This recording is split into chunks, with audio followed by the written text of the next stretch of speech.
how do you understand what type of player is what when they're voting on your feedback boards? How do you know that this is a power user, that this player is a new player, or they've just started doing this type of content? Because I imagine there's some weighting to who these people are. Like if you Yeah. only go to Discord, they're only going to be power users there. I've made the mistake myself in my career where I listened to power users far too much, which Yeah. then resulted in a lot of decisions that didn't necessarily reflect the wider player base that is maybe the more silent majority. So Yeah. how do you distinguish that? And it doesn't even have to be for games. I mean, it's across any kind of product in tech or beyond. There are these disparities between player bases, Yeah, there's user certain base. types of people, and I think I'm one of them. If they see a text box on the internet, they feel like they need to write something into it. Look, I don't have an easy answer for what you're saying. How do you distinguish between power user feedback, casual user feedback, different demographics? I think I would come at it from a different way. No matter who the person is, if they have feedback, make it really easy for them to give it to you. Don't make them have to go through a whole set of steps. Let's take Discord, for example. So you're in the games industry, I'm in the games industry. We both have Discord running all day. Most people in the games industry do. It's how even some studios run all their like internal discussions. Your players, most of your players are not on Discord. A small percentage of your players install Discord and create an account. An even smaller percentage actually use Discord more than once or twice. A smaller subset of that join your server. A smaller subset of that actually take the time to understand your server's structure and etiquette. And a smaller subsection of that actually are bold enough to write stuff in your feedback channel. Some people, like, it's the internet phenomenon that most people lurk. I think like 95%. Did you tell me this in our intro call about how a high percentage of lurkers, or did I hear that in another conversation? I can't recall it specifically, but I totally agree with that. There are a Yeah. lot of lurkers that just don't really react or comment. What is it?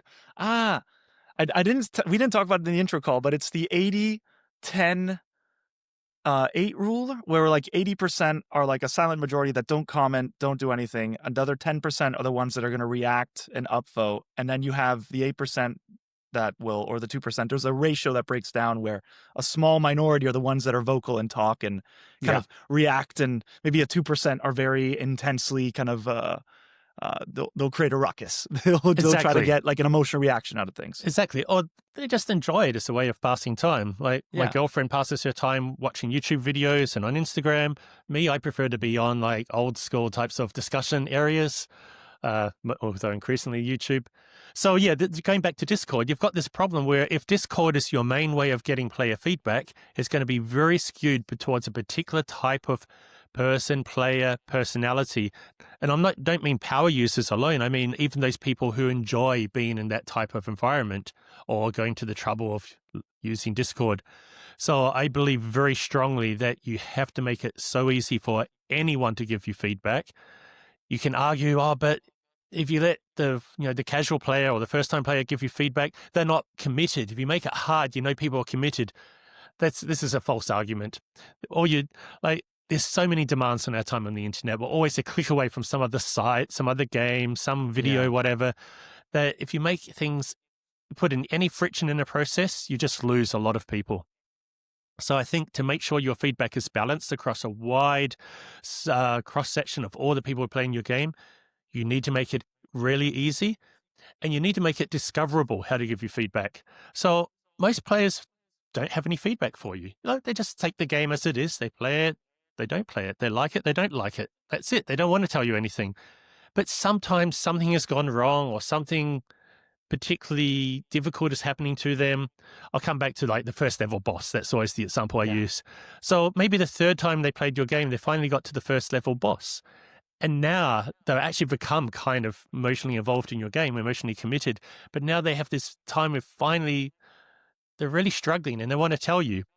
So you need to make sure there's a way that's very obvious to them to now tell you, hey, I find this is my third time playing the game and I find the first level boss too hard.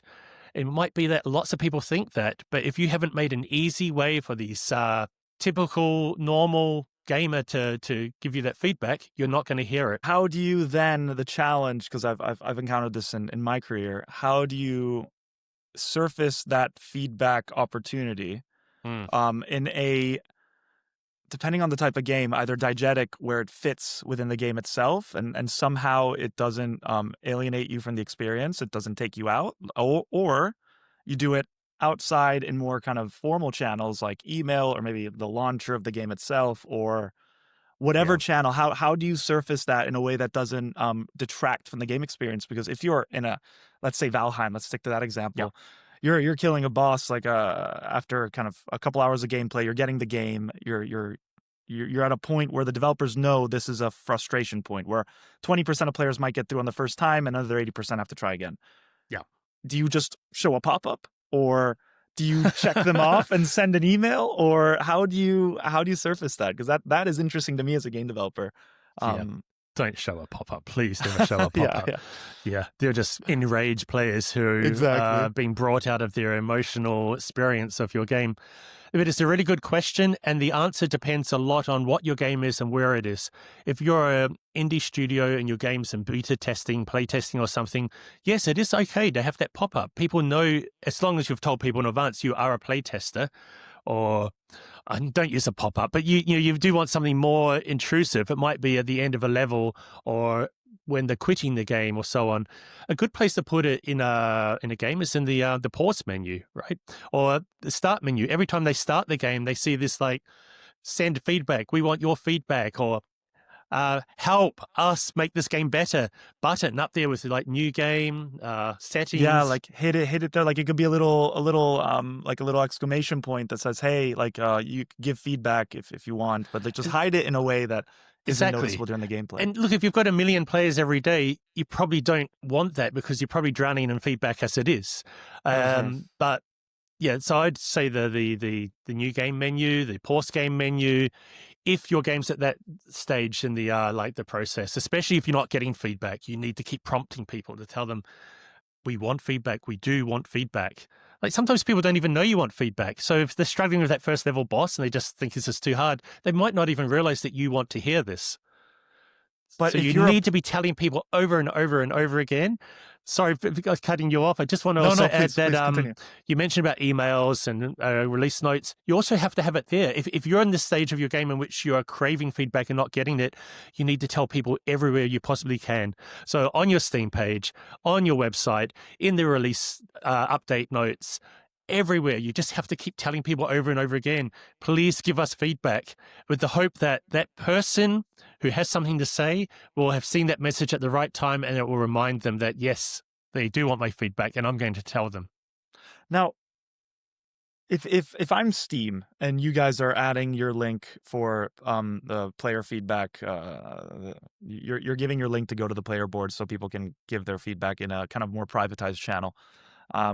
Wouldn't I, as Steam, want people to be commenting on the Steam game? Because if I'm a Steam user and I'm looking to buy your game, Yeah. I want the review there and there. Like, I don't want to be taken to a private channel that I don't know how visible it is, or if it's just if I just kind of get redirected.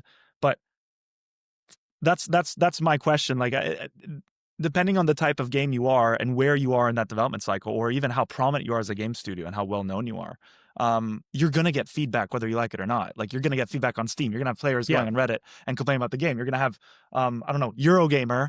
God forbid they give a horrible review on Arc Raiders, but everyone's gonna want to say their piece regardless. So how do you balance that between trying to get feedback that's actionable, like the way you're saying, and then just the natural cadence of feedback that just happens because the internet and people just want to share their thoughts? Look, you should accept feedback in whatever form it comes in and wherever it comes in. If Okay. people want to say stuff on Discord or on Steam, Reddit, your own old school forum, whatever, email, customer support, accept all of these. You should have, I think, one like authoritative, this is the main place we collect it stuff you can guide people to. But especially if you're craving feedback, if you're in that stage of your game in which you're not getting enough feedback and you want it, you take it as it comes and where it comes. If people are writing stuff on Steam, accept that too. It's your job, probably as the community manager's job or the head of the studio, to find somebody's job, is to go and collate all that on a regular basis. But by no means should you tell people, don't give us feedback on Discord, Steam, etc. Yeah. This is really, you're competing against so many distractions and so on. You just have to accept it as it comes. Where Steam has a weakness, though, is the same thing with Reddit. And with Discord, what was discussed today is forgotten in a week's time. Yeah. Yeah. So you will also get the same conversations there over and over again. You just have to like live with that to some degree, I Yeah, think. 100. Yeah. If Steam actually introduced a really good feature voting system, it would be bad for us.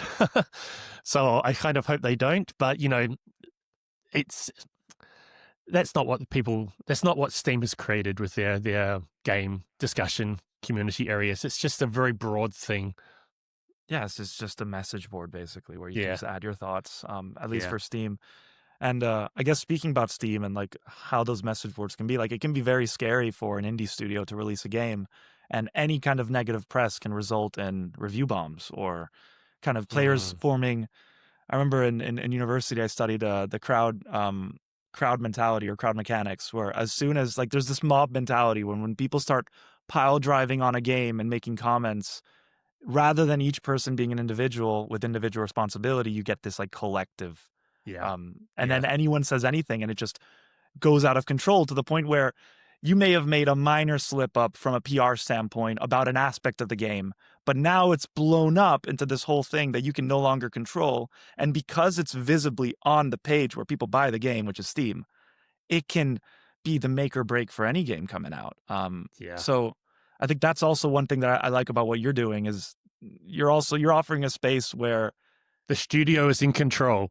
is in control in a way, but in a way where it's still fair and transparent. Because Yeah. whenever you say the studio's in control, there's that fear that they're controlling the narrative fully. You still want players to be honest about what they want. You still want Yeah. other players to read into what players are looking for or have found in that game, positive or negative. I'm always for transparency, Yeah. but the studio should still be capable of at least being able to collect legitimate feedback that is helpful and productive and not baiting and Yeah. kind of emotional. That whole mob mentality is one of the curses of the modern age. And good community managers develop techniques for dealing with that, but it's hard. Um, Something we tell our customers is that you can keep the flavor of some feedback, and yet with a couple of tweaks to editing it, you can really change the tone. So it might be latest update is worst game ever. I hope the devs, go and quit. And they'll actually say worse things than that, but I'm not going to Yeah. say it here. So our system, nothing shows until the moderators have had a chance to say, yeah, this is okay. No, this is not okay. And they can also very quickly just edit it. So I would rewrite that, like worst update ever. I would change that to latest update needs some improvement. Okay, you've kept the same thought there, but you've really changed it from this really confrontational tone to something much softer. Yeah, you're moving that extremity, right? Yeah, That and like you're still worst listening update to ever. players. And the thing is, people don't even remember what they wrote. They don't remember the exact words they use. So with a little bit of cleanup, you can keep that tone much softer. And this is the problem with something like Steam, in that you're not in control. It's Steam's rules. Steam are the ones who have the data behind the scenes, whereas we give you an area in which you are in control. You can export data. You can hide things. You can tidy things up. You can make things more pleasant to read. Yeah, yeah. I think there is a slippery slope towards that, because in the right situation, you may want to avoid a certain type of feedback. When I think a lot of game studios need the harsh reality of what players are thinking and kind Mm, of certain statements, and put in the wrong hands of someone that is maybe self-serving or someone that's trying to protect his team or his vision and he's on the line, he may choose to hide that level of feedback, even though yeah, potentially someone else might come through and kind of approach it in a productive way and be like, actually, let's deal with this feedback. It sounds very intense. It sounds very extreme, but maybe the players are onto something. Maybe they're saying yeah, something that in its extremity should be taken into account, but the studio or someone is choosing to silence that voice. Again, there's no right answer. I'm just trying to take the yeah. player's side of it